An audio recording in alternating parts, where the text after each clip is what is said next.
पुणेकरांची अलंकापुरी आज भारावरी वसावारीचा घेतला पावलांनी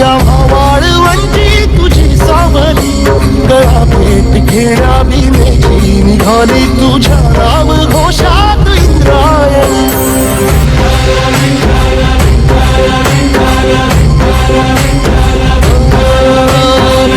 आसमंती ध्वजा वैष्णवांची उभी पंढरी आज नारावली तुझे नाव ओठी तुझे रूप ध्यानी जीवाला तुझी आस गा लागली